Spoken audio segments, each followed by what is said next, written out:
বাংলায় একটা প্রবাদ আছে, আপনারা সবাই সেই প্রবাদটি শুনেছেন, যত গর্জে তত বর্ষে না। এই প্রবাদটির এই সমসাময়িক বা সাম্প্রতিক সময়ে সবচেয়ে উৎকৃষ্ট একটা প্রমাণ বা উদাহরণ হচ্ছে জুলাই ঘোষণাপত্র। আলম তিনি বলেছিলেন ঘোষণাপত্র তো দেবে না, সরকার মূলত এটি ফ্যাসিলিটেট করবে, রাজনৈতিক ঐক্যমতের ভিত্তিতে দেওয়া হবে এই ঘোষণাপত্র। কালীন সরকার এবং এত দুর্বল সরকার ভবিষ্যতে বা সামনে টিকবে তো, এই প্রশ্নটিও কিন্তু আসলে নানান রকম। স্পিকারের কাছে ক্ষমতা হস্তান্তর করতে চেয়েছিলেন শেখ হাসিনা, আসলে কি তাই? দ্বন্দ্বিতা করতে হবে। এই যে আমাদের মানসিক গঠন না, এই গঠনটার বোধহয় পরিবর্তন আসার সময় এসছে। সো আমার কাছে মনে হচ্ছে এটা ওই রিজার্ভ সিটের একটা এক্সটেন্ডেড ভার্সন, এটা না করে বরং দলগুলোর উপর সেই চাপ দেয়া হোক। কারণ আমার শফিক ভাই ফাটাই দেছেন কিন্তু, ওরে আল্লাহ পিলানটা কি করিছে দেখিস। এই কালের কণ্ঠ, তারপর আরো কতগুলো নিউজ পেপার আছে না, বাংলাদেশ প্রতিদিন যে একটা নিবন্ধন ছাপাইয়েছে, আমার কিন্তু ভারী সত্যি মনে হচ্ছে। কারণ বেশ কয়েকটা নিউজ করতে গিয়ে এই যে দাবি করিছে সেটার সপক্ষে কিন্তু আমি নিজেও কয়েকটা নিউজ করেছিলাম। আসসালামু আলাইকুম রহমতুল্লাহ, সবাই কেমন আছেন? আশা করি সবাই অনেক অনেক ভালো এবং সুস্থ আছেন। সবাইকে স্বাগতম জানাচ্ছি আমাদের আরেক নতুন ভিডিওতে। প্রতিদিনের মতো আমি আপনাদের সিরিয়াত ফারুকী। দর্শক, আজকের ভিডিও টাইটেল এবং থাম্বনেল দেখে বুঝতে পেরেছেন কি বিষয়টা নিয়ে কথা বলবো। খুবই গুরুত্বপূর্ণ একটা বিষয় নিয়ে কথা বলার জন্য চলে আসলাম। কোন দিকে যাচ্ছে বাংলাদেশ, কি হতে যাচ্ছে বাংলাদেশের ভবিষ্যৎ অবস্থান, কেন বাংলাদেশকে নিয়ে এইভাবে একের পর এক ষড়যন্ত্র হচ্ছে, সর্বশেষ আপডেট জানার জন্য অবশ্যই আপনাকে চ্যানেলটি সাবস্ক্রাইব করে ধৈর্য সহকারে ভিডিও দেখার জন্য অনুরোধ করছি। আপনারা ইতিমধ্যে ভিডিওর শুরুতে বেশ কিছু অংশ বিষয় দেখে বুঝতে পেরেছেন আজকের ভিডিওটি কতটুকু গুরুত্বপূর্ণ। তাই সবাইকে অনুরোধ করব বর্তমানে দেশের পরিস্থিতি সম্পর্কে জানতে অবশ্যই আপনাদেরকে সম্পূর্ণ ভিডিও দেখতে হবে। আর বেশি কথা বলছেন, আমরা একটা ভিডিও প্রচার মাধ্যমে বাংলায় একটা প্রবাদ আছে, আপনারা সবাই সেই প্রবাদটি শুনেছেন, যত গর্জে তত বর্ষে না।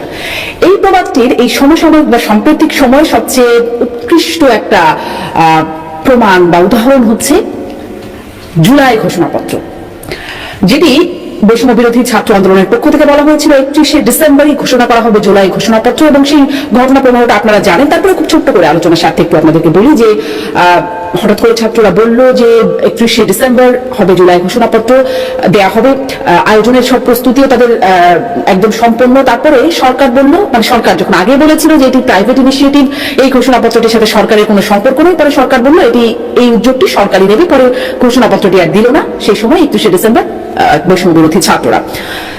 তারপর যেটি হলো যে তবে তারা একটা আলটিমেটাম দিয়েছিল, তারা বলেছিল 15ই জানুয়ারির মধ্যে সরকারকে এই ঘোষণাপত্রটি দিতে হবে। 15ই জানুয়ারির মধ্যে সরকার দৃশ্যমান কোনো উদ্যোগ নেয়নি জুলাই ঘোষণাপত্রের বিষয়ে, যদিও 9 জানুয়ারি উপদেষ্টা মাহফুজ আলম তিনি বলেছিলেন যে এটি সরকারি ঘোষণাপত্র তো দেবে না, সরকার মূলত এটি ফ্যাসিলিটেট করবে, রাজনৈতিক ঐক্যমতের ভিত্তিতে দেওয়া হবে এই ঘোষণাপত্র। এটি হচ্ছে 9 জানুয়ারি বললেন, এবং তারপর 14ই জানুয়ারি উপদেষ্টা মাহফুজ আলম তিনি বললেন যে জুলাই ঘোষণাপত্র দেবার ব্যাপারে একটি সর্বদলীয় বৈঠক হবে, সেই বৈঠক থেকেই ঘোষণাপত্র কবে দেওয়া হবে সেটি জানা যাবে, একটা রাজনৈতিক ঐক্যমত তৈরি হবে এবং জানা যাবে যে কবে আসলে ঘোষণাপত্রটি দেওয়া হবে। তারপর চলুন দেখি আসলে সেই রাজনৈতিক ঐক্যমতের প্রক্রিয়াটা কেমন বা চেহারাটা কেমন। এই রাজনৈতিক ঐক্যমতের জন্য রাজনৈতিক দলগুলোকে আমন্ত্রণ বা আহ্বান জানানো হলো, সেটি করা হলো 15ই জানুয়ারি, যেটি আসলে আলটিমেটামের শেষ দিন ছিল। সেদিন হবার কথা ছিল, কিন্তু সেদিন ঘোষণাপত্র না দিয়ে সেদিন আসলে আহ্বান জানানো হলো, আমন্ত্রণ জানানো হলো রাজনৈতিক দলগুলোকে। কিভাবে আমন্ত্রণ জানানো হলো? খুদে বার্তার মাধ্যমে আমন্ত্রণ জানানো হলো। কে আমন্ত্রণ জানালেন? উপদেষ্টা মাহফুজ আলমের পক্ষ থেকে একটি খুদে বার্তা গেল, সেটি মোবাইলে বা হোয়াটসঅ্যাপে খুদে বার্তার মাধ্যমে আমন্ত্রণ জানানো হলো। জুলাই ঘোষণাপত্রের বিষয়ে সর্বদলীয় বৈঠক হবে এবং সেই বৈঠকে সবাইকে প্রতিনিধি, মানে রাজনৈতিক দলগুলোকে প্রতিনিধি পাঠানোর জন্য আহ্বান করা হলো বা আমন্ত্রণ জানানো হলো। এই যে রাত 10টার পর সেই আমন্ত্রণটি জানানো হলো খুদে বার্তার মাধ্যমে। 10টার পরে যে আমন্ত্রণ গেছে এই বিষয়ে জানিয়েছে বিএনপি, জামাত, বলেছে গণতন্ত্র মঞ্চ, গণ অধিকার পরিষদ, তারা সবাই আসলে বিষয়টি নিশ্চিত করেছে যে রাত 10টার পরে তারা খুদে বার্তা পেয়েছেন। আমি আসলে এটি প্রশ্ন করতে চাই যে এটি তো রাষ্ট্রীয় একটা ব্যাপার, তাই না? সর্বদলীয় বৈঠক হবে, বৈঠকে থাকবেন প্রধান উপদেষ্টা, রাষ্ট্রের যিনি আসলে ডিফ্যাক্টো হেড, যিনি প্রধান, তিনি আসলে ডাকছেন তার সাথে বৈঠক করবার জন্য। আমন্ত্রণ জানালেন মাহফুজ আলম, একজন দপ্তরবিহীন উপদেষ্টা, তিনি কোন এখতিয়ারে আমন্ত্রণ জানাচ্ছেন জানি না। আমন্ত্রণ জানানোর সময়টা কখন দেখুন খেয়াল করে, 10টার পরে, 15ই জানুয়ারি রাত 10টার পরে। এই সময় আসলে কজন খুদে বার্তা চেক করেন সেটি একটা প্রশ্ন। এবং আমন্ত্রণটা কিভাবে জানানো হলো, যেটা আমি বলছিলাম যে খুদে বার্তার মাধ্যমে। এটা কি বিষয়টা এমন যে বন্ধুকে বললাম যে দোস্ত চলে আসিস কাল টিএসসি তে কথা আছে, এরকম কি বিষয়টা? তেমন তো না, এটা তো আসলে রাষ্ট্রীয় একটা ব্যাপার, একটা প্রটোকল থাকবে, সেটি সবসময় হয়ে আসছে। নাকি আসলে সরকার এটিকে প্রয়োজনীয় মনে করলো না, দায় সারা ভাবে কোন রকম একরকম আমন্ত্রণ জানিয়ে দিল? এবং এবং এটি কি বলবেন আসলে, কেন এরকম দায় সারা আমন্ত্রণ? সরকার কি এটির জন্য সময় পেল না? নাকি সরকার এখানেও বলবে যে আওয়ামী লীগের 15 বছরের জঞ্জাল সরাতে সরাতে আমরা সময় পাইনি, তাই আসলে কোন রকমের মাহফুজ আলমের শেষ মুহূর্তে যার যার কথা মাথায় এসেছে তাকে দ্রুত টেক্সট পাঠিয়ে আমন্ত্রণ জানিয়ে ফেলেছে? বিষয়টা কি এরকম? আরো দেখেন, কেন বলছি যে শেষ মুহূর্তে মাহফুজ আলমের মাথায় যার যার নাম আসছে তার কাছে মোবাইলে বা হোয়াটসঅ্যাপে খুদে বার্তা পাঠিয়ে দিয়েছে, কেন বলছি সেটা দেখেন। সিপিবি তারা আমন্ত্রণ পেয়েছে 16 জানুয়ারি, বৈঠকটা হয়েছে 4টার সময়, তার 2.5 ঘন্টা আগে 1:29 মিনিটে রহিন হোসেন প্রিন্সের ফোনে একটি খুদে বার্তা গেছে, নামহীন খুদে বার্তা। বলা হয়েছে আগামীকাল সর্বদলীয় বৈঠক হবে, যেখানে আসলে বৈঠকটি ছিল সেই দিনই। তারপর তো তারা আসলে সময় পেলেন না। তারা, এটা তো একটা বড় ব্যাপার, প্রস্তুতির ব্যাপার। এমন তো না যে কোনো ব্যক্তিকে বলা হচ্ছে, একটা দলের মধ্যে আলোচনা করতে হবে, এবং আলোচনার একটা বিষয়বস্তু কিন্তু আছে, সেটি হচ্ছে জুলাই ঘোষণাপত্রের বিষয়। তো এটি তো পড়তে হবে, এটি নিয়ে ভাবতে হবে, কাজ করতে হবে, তারপর না মতামত দিতে যাবেন বা আলোচনায় যাবেন।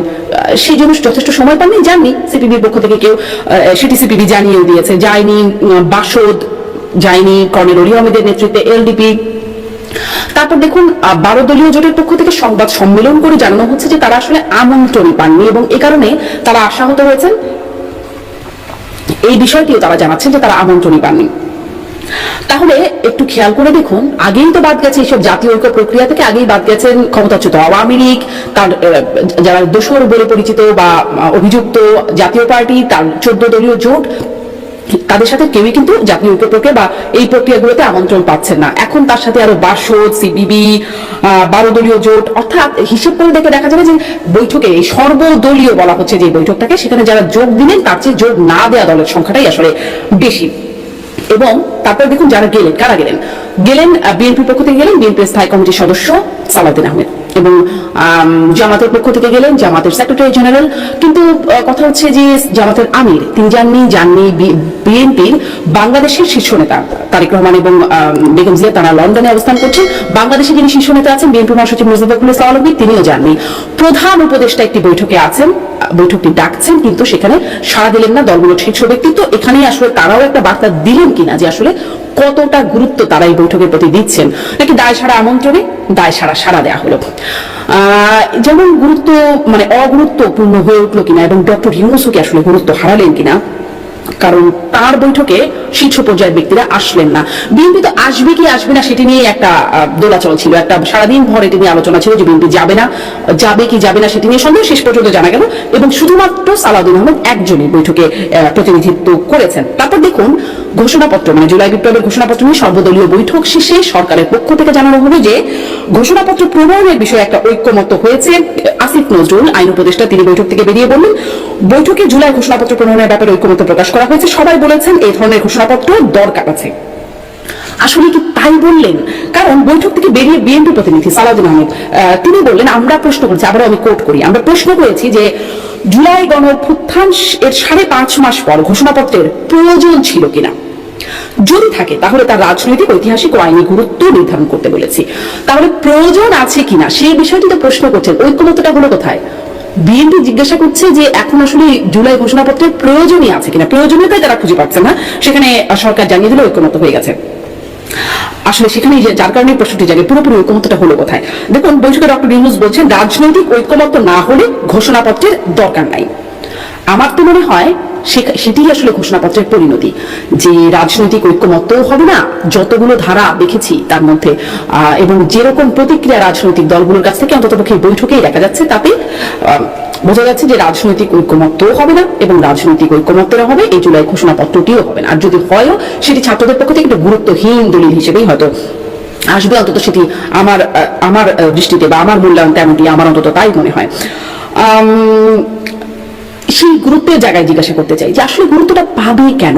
মানে সেটি আমি বলছিলাম রাজনৈতিক দলগুলোর কাছে বৈঠকের প্রক্রিয়া বা বৈঠকের আমন্ত্রণ সবখানে যেমন গুরুত্বের সংকট দেখা যাচ্ছে, তেমনি প্রশ্ন করতে চাই সাধারণ মানুষের কাছেই বা বিষয়টি কেন গুরুত্বপূর্ণ হবে, যখন তার প্রতিদিনের জীবন মানে সেই আইন শৃঙ্খলা মানে পরিস্থিতির একটা চরম অবনতিকর পরিস্থিতি দেখতে পাচ্ছে, যখন রাস্তায় বেরোলে দেখে যে ট্রাফিক নিয়ন্ত্রণের বাইরে, দ্রব্যমূল্য বাজারে গেলে দেখে দ্রব্যমূল্যে নাভিশ্বাস উঠে যাচ্ছে, তার সাথে যোগ হয়েছে ভ্যাট, শতাধিক পণ্য এবং সেবায় ভ্যাট। এরকম একটা পরিস্থিতিতে সাধারণ মানুষ তার জীবন জীবিকায় যখন একটা সংকটের মধ্যে দিয়ে যাচ্ছে, তখন জুলাই ঘোষণাপত্র নিয়ে ভাবছেন বা গুরুত্বপূর্ণ মনে করছেন এমন আসলে কজন আছেন? আমি আসলে আপনাদের কাছে একটু প্রশ্ন করতে চাই, আপনারা দয়া করে একটু মন্তব্যে বলবেন যে আপনারা কি মনে করছেন যে জুলাই ঘোষণাপত্রটি খুব প্রয়োজনীয় কিছু, বা এই সময় অন্তত আসলে মানুষ এটিকে খুব গুরুত্বপূর্ণ মনে করছে, আপনারা কি তাই ভাবছেন? একটু দেখুন, ডক্টর ইউনূস তিনি যাই হোক, আমি একটু ডক্টর ইউনূসের প্রসঙ্গে আসার আগে আমি একটু বলতে চাই যে হয়তো ছাত্রদের পক্ষে মানে বৈষম্য বিরোধী ছাত্র আন্দোলনের জন্য এবং ডক্টর ইউনূস সরকারের ব্যর্থতার তালিকায় একটা নতুন সংযোজন হলো জুলাই বিপ্লবের ঘোষণাপত্র। যেমন করে রাষ্ট্রপতির অপসারণের ব্যাপারে একটা তোড়জোড় শুরু হয়ে গিয়েছিল, কিন্তু শেষ পর্যন্ত সেটি কার্যকর হয়নি। তেমনি একটা ওই যে যেটি দিয়ে শুরু করলাম, যত গর্জে তত বর্ষে না, সেরকম আসলে এটির কোনো বর্ষণ দেখা গেল না। রাজনৈতিক দলগুলোর উদ্দেশ্যে সর্বদলীয় বৈঠকে ডক্টর ইউনূস বলছেন, আপনাদের সাথে দেখা হলে বসতে পারলে খুব ভালো লাগে, মনে সাহস পাই। যখন আমরা নিজেরা কাজ করি তখন দেখি একা পড়ে গেছি, আশেপাশে কেউ নেই আপনারা, তখন একটু দুর্বল মনে করি। এই দুর্বলতা, ডক্টর ইউনূস সরকারের এই দুর্বলতা কিন্তু যখন তারা সরকারের মানে যখন তারা দায়িত্ব নিয়েছিল, অন্তর্বর্তী সরকারের দায়িত্ব গ্রহণ করেছিল, সেই 8ই আগস্টের কথা বলছি, তখন রাজনৈতিক দলগুলো সবাই বলেছিল প্রবল সমর্থনের কথা। এখনো যদিও বলছে, কিন্তু দেখুন কোন একটা বিষয়ে ঐক্যমতে আসতে পারছে না।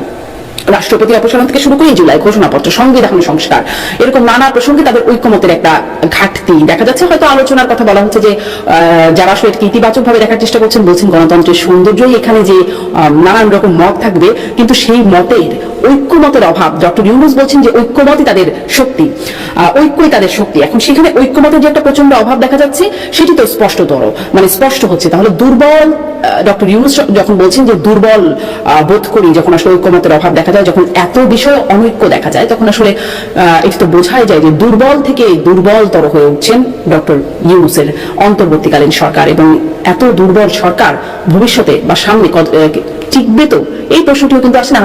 নানান রকম গুঞ্জন, দেখা যাক সেসব গুঞ্জনের কোনো বাস্তবতা আদৌ আছে কিনা, এটি অন্তত স্পষ্ট। স্পিকারের কাছে ক্ষমতা হস্তান্তর করতে চেয়েছিলেন শেখ হাসিনা, আসলে কি তাই? হতে পারে, আবার নাও হতে পারে। শেখ হাসিনার আকস্মিক যে পতন, এর ফলে এই রহস্যটা অনেকদিন থেকে মানুষের মধ্যে তার নানা প্রশ্নের উত্তর খুঁজতে থাকবে, যে হঠাৎ করে এইরকম লৌহ মানবী কিভাবে পতন ঘটলো। পতন অনিবার্য ছিল, কিন্তু হুট করে যে তিনি একেবারে ধরাশায়ী হবেন এবং যান বাঁচাতে হেলিকপ্টারে করে পালাবেন, এইটা কিন্তু কেউ চিন্তা করতে পারেনি। তো সেই কারণেই কেন, কি কারণে, কি করতে চেয়েছিলেন, শেষ মুহূর্তে কি উদ্দেশ্যে ভাষণ দিতে চেয়েছিলেন, কেন সেটা পারলেন না, কেন বলতে গেলে তড়িঘড়ি করে তিনি দৌড়ায় সেখান থেকে এই একটা সামরিক বিমানে করে তিনি গেলেন ইন্ডিয়ায়, তারপরে ইন্ডিয়া তাকে ভাড়া দিয়ে নিয়ে গেল। এই ঘটনাগুলো কিন্তু ধুমায়িত হতে থাকবে এবং একটা বহুকাল ধরে এই রহস্য মানুষের মধ্যে থাকবে এবং তার নানা বিশ্লেষণ চলতে থাকবে। তো যাই হোক, দ্য হিন্দু ভারতীয় পত্রিকা, হিন্দু বলছে যে স্পিকারের কাছে ক্ষমতা হস্তান্তর করতেছিলেন শেখ হাসিনা। কেন? এখানে বলা হচ্ছে যে ক্ষমতাচ্যুত প্রধানমন্ত্রী শেখ হাসিনা গত আগস্টের প্রথম দিকে সংসদের স্পিকার শিরিন শারমিন চৌধুরীর কাছে ক্ষমতা হস্তান্তরের পরিকল্পনা করেছিলেন। সামরিক বাহিনীর উপস্থিতি স্থিতিশীল করার জন্য লকডাউন নিশ্চিত করছিল, যাতে ক্ষমতা হস্তান্তর করা যায়। অর্থাৎ সামরিক বাহিনীর উপস্থিতিতে একটা লকডাউন তৈরি করে তিনি ক্ষমতা হস্তান্তর করবেন। আসলে উনি যদি একটু টের পাইতেন লকডাউন করলে পরিস্থিতি নিয়ন্ত্রণে, তাহলে কি ক্ষমতা ছাড়তেন? আর যাই হোক না কেন, আমি এটা বিশ্বাস করি না। উনি শেষ মুহূর্ত পর্যন্ত ক্ষমতা আঁকড়ে থাকতে চেয়েছিলেন এবং সামরিক বাহিনীকে ব্যবহার করতে চেয়েছিলেন, সামরিক বাহিনী যাতে গুলি চালায়। কিন্তু সামরিক বাহিনী অস্বীকার করার কারণে সেটা পারেনি এবং তিনিও আর টিকতে পারলেন না। গত শুক্রবার এক প্রতিবেদনে এই তথ্য জানিয়েছে ভারতীয় সংবাদ মাধ্যম দা হিন্দু। ওই পত্রিকার সঙ্গে একান্ত সাক্ষাৎকারে পতিত আওয়ামী লীগের শিক্ষামন্ত্রী মুহিবুল হাসান চৌধুরী নওফেল বলেছেন, আমরা সে সময় গণভবনে ছিলাম, ক্রমাগত পরিকল্পনা করছিলাম কিভাবে বিক্ষোভের সমাধান করা যায়। আমাদের মধ্যে কেউ কেউ মনে করেছিলেন প্রধানমন্ত্রীর অর্থাৎ শেখ হাসিনার আকস্মিক পদত্যাগে আইন শৃঙ্খলা পরিস্থিতি ভেঙে পড়বে, সেই কারণেই লকডাউনের পরিকল্পনা করা হয়েছিল। 2024 সালের জুলাইয়ের প্রথম সপ্তাহে ঢাকার পরিস্থিতি নাটকীয়ভাবে পরিবর্তন হয়। এই সময় শেখ হাসিনা চীনে রওনা হন এবং তার সরকারের বিরুদ্ধে একটি পূর্ণাঙ্গ ছাত্র নেতৃত্বাধীন আন্দোলন তীব্র বিক্ষোভের রূপ ধারণ করে। ছাত্ররা যখন এক দফা দাবি শেখ হাসিনার পদত্যাগ দাবি করেন, তখন নওফেলকে বৈষম্য বিরোধী ছাত্র আন্দোলনের ছাত্র সমন্বয়কারীদের সঙ্গে আলোচনা করতে বলেছিলেন শেখ হাসিনা নওফেলকে। পরে ছাত্র বিক্ষোভ তীব্র হয়ে উঠলে তিনি আত্মগোপনে চলে যান। নওফেল মনে করেন, আগামী দিনে অন্তর্বর্তী সরকারের ভবিষ্যৎ নির্ভর করবে যুক্তরাষ্ট্রে আগত ডোনাল্ড ট্রাম্প প্রশাসনের মনোভাবের উপর। মানে এখনো তারা চেয়ে আছে যে ট্রাম্প এসে বোধহয় ইউনূসকে হটায় দিবে। নওফেল বলেন, ডক্টর মোহাম্মদ ইউনূস হিলারি ক্লিন্টনের আগামী প্রেসিডেন্ট নির্বাচনী প্রচারণায় বিনিয়োগ করেছিলেন। আমি নিশ্চিত 20 জানুয়ারি ট্রাম্পের শপথ নেওয়ার পরে অন্তর্বর্তী সরকারের জন্য কিছু প্রতিক্রিয়া হবে। ডক্টর ইউনূসের নেতৃত্বাধীন অন্তর্বর্তী সরকার আইন শৃঙ্খলা রক্ষায় ব্যর্থ হয়েছে অভিযোগ করে বলেন, বাংলাদেশের নিরাপত্তা পরিস্থিতিকে অন্যান্য সংঘাতপূর্ণ অঞ্চল বিশেষ করে পশ্চিম এশিয়ার ঘটনাবলী থেকে বিচ্ছিন্নভাবে দেখা উচিত নয়। বাংলাদেশে গত 5 মাসে আইন শৃঙ্খলা পরিস্থিতির উন্নতি না হয় অর্থনীতি ও শিল্পে অস্থিরতা বেড়েছে বলে অভিযোগ করেন নওফেল। তিনি বলেন, অন্তর্বর্তী সরকারের সংবিধানের মৌলিক পরিবর্তন আনার কোনো এখতিয়ার নেই, বাংলাদেশের আদর্শিক গতিপথ নির্ধারণেরও এখতিয়ার নেই। অনেক এখতিয়ার নেই, কিন্তু শেখ হাসিনারও ক্ষমতায় আসার কোনো এখতিয়ার নেই, কোনো অধিকার নেই। যার হাতে এত রক্ত, এই রক্তমাখা হাত নিয়ে শরীর নিয়ে বাংলাদেশে তার ফেরা, বাংলাদেশের ক্ষমতায় অধিষ্ঠিত হওয়ার কোনো স্বপ্ন আপাতত তার দেখা উচিত নয়। দর্শক ভালো থাকবেন, আল্লাহ হাফেজ। নির্বাচন কমিশন যেই রিপোর্টটি দিয়েছে, ওনারা আরো 1 মাস সময়ে বাড়িয়ে দেওয়া হয়েছে এবং আগামী মাসে সম্ভবত ফাইনাল রিপোর্টটি আসবে। তার আগে আমরা যেই বিষয়গুলো দেখেছি যে একটি নির্বাচন, যেটি অতীতে আমরা দেখেছি 3টি নির্বাচন পরপর হয়েছে, যেই নির্বাচনগুলো ভয়াবহ রকম কারচুপিপূর্ণ ছিল, যে নির্বাচনগুলোতে মানুষ কেউ ভোট দিতে পারেনি, যে নির্বাচনগুলোতে ফলাফল আগেই নির্ধারিত হয়ে গেছে, এরকম নির্বাচন ঠান্ডা মাথায় আয়োজন করবার জন্য এই নির্বাচন আয়োজনের সঙ্গে যারা সরাসরি যুক্ত, নির্বাচন কমিশনের কথা আমরা বলছি, তাদেরকে আইনের আওতায় আনা এবং বিচারের আওতায় আনবার একটি সুপারিশ করা হয়েছে। নির্বাচন কমিশন গঠন করবার যে আইন, সেই আইনটি আরো কিভাবে মানে ঠিক মতো আরেকটু বেটার আইন করা যায় সেটার একটি সুপারিশ এসেছে এবং খুব সম্ভবত তাদের কাছে চিফ অ্যাডভাইজার্স অফিস থেকে বলা হয়েছে আইনের খসড়াটা যেন এই নির্বাচন সংস্কার কমিশনই তৈরি করে দেয়। সেটা হয়তো আমরা সামনের মাসের মধ্যে পেতে যাব। যেহেতু আমি নারী, সো নারীদের ব্যাপারে একটি নতুন সংস্কারের প্রস্তাব এসছে। 100টি আসনে নারীরা রোটেশনের ভিত্তিতে আসন সংখ্যা বাড়বে সংসদে এবং 100 আসনে নারীদেরকে নির্বাচনে সরাসরি মনোনয়ন দিতে হবে এবং সেই 100টি আসনে নারী প্রতিদ্বন্দ্বীর সঙ্গে আরেকজন নারী প্রতিদ্বন্দ্বিতা করবেন। এই জায়গাটিতে আমার একটু আপত্তি আছে। সানবিট সব দিবে সামাল। সানবিট ম্যাজিক প্রেস ডিশওয়াশিং এর মাথা ঘোরানো সলিউশন। আমার কাছে মনে হচ্ছে আপনার সংসদে যে সংরক্ষিত 50টি নারী আসন, সেটারই একটা extended version in a different way. কেন? বিকজ আপনার যে দলগুলোর উপর যদি এরকম চাপ তৈরি করা যেত যে আপনাকে অন্তত 1/3 আসনে, 300 আসনেই থাকলো, 1/3 আসনে ন্যূনতম নারীদেরকে মনোনয়ন দিতেই হবে ডিরেক্ট ইলেকশনে, প্রতিদ্বন্দ্বী পুরুষ হোক, নারী হোক কিংবা তৃতীয় লিঙ্গের হোক, কিছু যায় আসে না রে ভাই। নারীর সঙ্গে নারীকেই কেন প্রতিদ্বন্দ্বিতা করতে হবে? এই যে আমাদের মানসিক গঠন না, এই গঠনটার বোধহয় পরিবর্তন আসার সময় এসছে।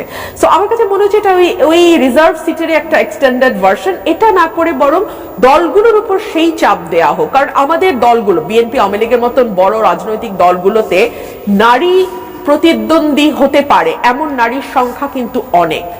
এলাকায় জনপ্রিয়তা আছে, এলাকার সঙ্গে যোগসূত্র আছে, এলাকার সঙ্গে কন্টিনিউয়াস কানেকশন মেনটেইন করে, এলাকায় রেগুলার ভিজিট করে এবং একই সঙ্গে সংসদে যাবার এবং সংসদের পলিসি মেকিং এ ভূমিকা রাখবার মতন যোগ্যতা সম্পন্ন নারী যে একেবারেই কম তা কিন্তু না, যথেষ্ট আছে।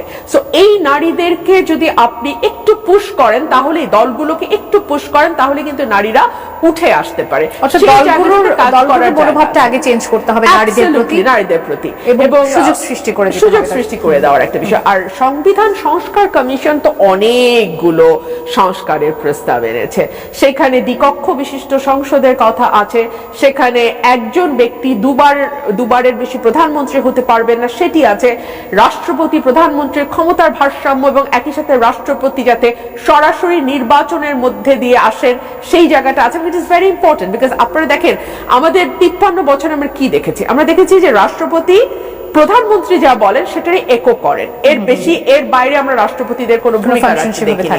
এবং আমরা এমন ব্যক্তিকে এই রাষ্ট্রপতি মনোনীত করতে স্বাচ্ছন্দ্য বোধ করেছি গত 90 যে যেই ব্যক্তিরা আসলে কোনো ইন্ডিপেন্ডেন্ট ভয়েস হিসেবে দাঁড়াতে পারেন নাই, নিজেদের স্বাতন্ত্র কোনো দিকে প্রমাণ করতে পারেন নাই। সো এটারই যদি ধারাবাহিকতা চলতে থাকে তাহলে কোনো মেক সেন্স করে না। সে কারণে রাষ্ট্রপতি এবং প্রধানমন্ত্রীর ক্ষমতার ভারসাম্য ইজ ভেরি ইম্পর্টেন্ট। শফিক ভাই ফাটাই দেছেন কিন্তু, ওরে আল্লাহ পিলানটা কি করিছে দেখিস। এই কালের কণ্ঠ, তারপর আরো কতগুলো নিউজ পেপার আছে না বাংলাদেশ প্রতিদিন, যে একটা নিবন্ধন ছাপাইছে, আমার কিন্তু ভারী সত্যি মনে হচ্ছে। কারণ বেশ কয়েকটা নিউজ করতে গিয়ে এই যে দাবি করিছে সেটার সপক্ষে কিন্তু আমি নিজেও কয়েকটা নিউজ করেছিলাম, তো তখন আমাকে তোমরা গালাগালি পাড়িছাও। তো এখন কি করবে দাদন? যাই হোক, কোন এলাকার ভাষা জানি না, ভাষাটা সুন্দর। তবে জামাত ইসলাম একটা meticulous planning team, meticulous planner একটা দল বলতেই হয়। দর্শক, আজকে কালের কণ্ঠ থেকে শুরু করে বেশ কয়েকটা গণমাধ্যমে একটা নিবন্ধন করা হয়েছে। নিবন্ধনের শিরোনামটা হচ্ছে আওয়ামী লীগের ভোটারদের টার্গেট করে আগামী জাতীয় নির্বাচনের জন্য মাঠ গোছাচ্ছে জামাত। নিবন্ধনে বলা হয়েছে প্রতিবেদনে যে নিজস্ব ভোট ব্যাংক এবং আওয়ামী লীগের ভোট আয়ত্তে এনে আগামী নির্বাচনে নিজেদেরকে অন্যভাবে তুলে ধরতে চায় বাংলাদেশ জামায়াত ইসলামী। জাতীয় সংসদ নির্বাচন কবে হবে তা নির্ধারণ না হলেও পুরোদমে মাঠ গোছাচ্ছে আপনার জামাত। 300 আসনে প্রার্থী দেওয়ার ঘোষণা দিয়ে সারা দেশ চষে পড়াচ্ছেন দলটির নীতি নির্ধারকরা। আওয়ামী লীগ বিরোধী দলগুলো এক সুতায় গাঁথার চেষ্টা করছে আপনার দলটি। এছাড়া সারা দেশে নেতৃত্বহীন আওয়ামী লীগের কর্মী সমর্থকদেরকে টার্গেট করে নিজেদের নীতি আদর্শ তুলে ধরছে। আওয়ামী লীগ অধ্যুষিত এলাকায় তাদের প্রভাব বলয়ে থাকা এলাকাগুলোতে সাংগঠনিক চমৎও দেখাচ্ছে জামায়াত ইসলামী। আশা করছে বিগত সময়ে আওয়ামী লীগ অধ্যুষিত এলাকাগুলোতে আগামী জাতীয় নির্বাচনে তারা ভালো করবে। গোপালগঞ্জ, ফরিদপুর, মাদারীপুর, শরীয়তপুর, গাজীপুর সহ আশপাশের এলাকাগুলোতে জামাতের সাংগঠনিক শক্তি দিন দিন বেশ মজবুত হচ্ছে। প্রত্যন্ত অঞ্চলেও ঘরে ঘরে জামায়াত তাদের কার্যক্রম পরিচালনা করছে। গোপালগঞ্জের মকসুদপুর, কোটালীপাড়া সহ বিভিন্ন এলাকায় তারা কার্যক্রম চালাচ্ছে। এছাড়াও শেখ হাসিনার নিজস্ব নির্বাচনী এলাকায় জামায়াতের অনেক রোকন রয়েছে, সেখানে ছাত্র শিবিরও তাদের কার্যক্রম পুরোপুরিভাবে শুরু করেছে। এমনকি গোপালগঞ্জ থেকে ঢাকা বিশ্ববিদ্যালয়ের শিক্ষার্থীরা ছাত্র শিবিরের রাজনীতির সঙ্গে সম্পৃক্ত রয়েছেন। আমরা তো দেখি যে গোপালগঞ্জের ইসলামী শিক্ষা প্রতিষ্ঠানগুলোতে আওয়ামী লীগ সরকার আমলে যারা মুখ খুলতে পারতেন না তারাও এখন সক্রিয়। মাদারীপুরের শাহজাহান খানের এলাকায় জামায়াতের রাজনীতি করা ছিল খুবই ভয়ানক, এখন ওই এলাকায় আপনার জামাত বেশ ভালো পারফরমেন্স করছে। তো আপনার বলা হচ্ছে যে জামাতের নেতারা আওয়ামী লীগ অধ্যুষিত এলাকাগুলোতে চষে বেড়াচ্ছেন। ইভেন তাদের সভা সমাবেশ বিভিন্ন কমিটিতেও ব্যাপক উপস্থিতি লক্ষ্য করা গেছে। সামাজিক কর্মকাণ্ডেও ব্যাপক উপস্থিতি দেখা যাচ্ছে। জামাত নেতারা বলছেন, এলাকাবাসীর বক্তব্য হচ্ছে তারা আওয়ামী লীগ বিএনপির শাসন দেখেছে, আগামীতে জামায়াত ইসলামীর শাসন দেখতে চায়। এইসব এলাকায় দলের কেন্দ্রীয় নেতারা উপস্থিত থেকে আপনার আওয়ামী লীগ সরকারের বিভিন্ন বক্তব্য দিচ্ছেন। এর পাশাপাশি আমি যতটুকু বুঝি আর কি, আমি আমার বেশ কয়েকটা নিউজে বলেছি যে আগে আওয়ামী লীগ করতো, এখন জামাতের কমিটিতে জায়গা পাচ্ছে বেশ কিছু এরিয়া, 7 জন এরকম পাওয়া গেছে। আবার তাদের বক্তব্য তারা আগে আসলে কোনো দল করতো না, অথবা আয়ের আগে তারা জামাত করতো, আওয়ামী লীগের সময় পিঠ বাঁচানোর জন্য তারা আওয়ামী লীগ করতে পারে, তারা প্রকৃতপক্ষে জামাতের নেতা কর্মী। আবার বিভিন্ন জায়গায় আমরা দেখেছি জামাত এবং ছাত্রলীগ, মানে এখন এই জিনিসটা আমি বুঝাই, এটা আপনি পলিটিক্যালি শব্দটা কেমন, ভাই ব্রাদার, বন্ধু বান্ধব আছে না, যে আমরা ভাই বন্ধু থাকি একটা এলাকার মধ্যে, সার্কেলের মধ্যে, তো আমরা কিন্তু একে অন্যকে প্রোটেকশন করি, এটাই বাস্তবতা। রাজনীতির জন্য কিন্তু অনেক এলাকায় আছে বন্ধু বান্ধব একে অন্যের গায়ে হাত তোলে না, ফাঁসাই দেয় না, দল যার মজার মতন রাজনীতি করে, বাট লোকালি এই পোলাপাইনগুলা একে অন্যের সাথে কিন্তু ভালো বন্ধুত্ব সম্পর্কপূর্ণ, এটা রাইখাই চলে। যার কারণে বিভিন্ন জায়গায় আপনি দেখবেন যে ছাত্রলীগকে বাঁচাতে জামাতের তদবির, আবার আওয়ামী লীগকে বাঁচাতে বিএনপির তদবির, এই বিষয়গুলো হচ্ছে লোকাল এরিয়াতে। তবে জামাত উইথ এ ম্যাজিকুলাস প্ল্যান তারা এগিয়ে যাচ্ছে। তবে বিশ্লেষকদের বক্তব্য এগুলো করে আসলে হয়তো তারা কিছু সিট পাবে, কিন্তু রাষ্ট্র ক্ষমতায় যাওয়ার জন্য যেই পরিমাণ আসন দরকার এটা জামাত অর্জন করতে পারবে না। তবে জামাত বলছে যে এবার যদি তারা ক্ষমতায় আসে, কোরআনের আইনে বাংলাদেশ তারা পরিচালনা করবে। এখন এটা কি সম্ভব হবে? খুব সৌদির মতো দেশেই আস্তে আস্তে কোরআনের আইন নাই হয়ে যাচ্ছে। বাংলাদেশে কোরআনের আইন চালু হলে আমার ধারণা এটা সম্ভব না। কেন সম্ভব না? যে আমরা আছি ভাই বড় চোর বাটপার জাতি। ফেসবুকে আমরা কি আকাম কুকাম করি, বাস্তবিক জীবনে চুরি করি, দোকানে মাল ওজনে কম দেই, রিক্সাওয়ালা থেকে শুরু করে ভিক্ষুক, সব ব্যবসায়ী, আমলা, আমরা সব কিন্তু বাটপার। তো কোরআনের আইন যদি শুরু হয় এই দেশে, এক সপ্তাহ পরে দেখা যাবে কারোর পিঠে দৌড়ার মানে কি বলে যে দাগ, কারোর হাতের কবজি নাই, কারো জিব্বা নাই, অনেকের গর্দন পড়ে যাবে, অনেক নারীদেরকে বুকসমান মাটিতে আমরা হয়তো দেখবো যে ঢিল মারছে কেউ কেউ। কারণ কোরআনের আইন তো এইটাই। আপনি আফগানিস্তানে দেখেন এখন কি চলছে। তো এগুলো বাংলাদেশের প্রেক্ষাপটে আমরা কি নিতে পারবো? বিয়ে শাদীতে আমরা যেরকম ডান্স ডুন্স, ইয়াং জেনারেশন যেরকম মানে কনসার্ট ফনসার্ট এই যে চলতেছে, আতিফ আসলাম আসতেছে, এখন এগুলো তো সব নিষিদ্ধ, হারাম। কি মনে হয় যে আসলে এটা কি অ্যাপ্লাই করা সম্ভব? তো কমেন্টে লিখতে পারেন আগামী দিনের রাষ্ট্র ক্ষমতা আপনারা কাকে দেখতে চান। ভালো থাকুন। তো প্রিয় দর্শক, এই বিষয়টি নিয়ে আপনার মতামত দ্রুত কমেন্টে জানিয়ে ফেলেন। আর যারা আমাদের চ্যানেলটিতে নতুন ছিলেন এতক্ষণ, অবশ্যই আমাদের চ্যানেল সাবস্ক্রাইব করে সাথে থাকবেন। আর কে কোথা থেকে আজকের ভিডিওটি দেখতেছেন বা প্লে করেছেন, ভিডিওটি শেষ পর্যন্ত দেখেছেন, অবশ্যই দ্রুত কমেন্টে জানিয়ে ফেলেন। পরবর্তী আপডেট পেতে অবশ্যই আমাদের চ্যানেলের সাথে থাকুন, দেখতে থাকুন। অবশ্যই দেখতে ভালো লাগে, ভালোবাসা হয়ে যাবে ইনশাআল্লাহ। এতক্ষণ সাথে থাকার জন্য সবাইকে অসংখ্য ধন্যবাদ। ভালো সুস্থ থাকবেন। আল্লাহ হাফেজ।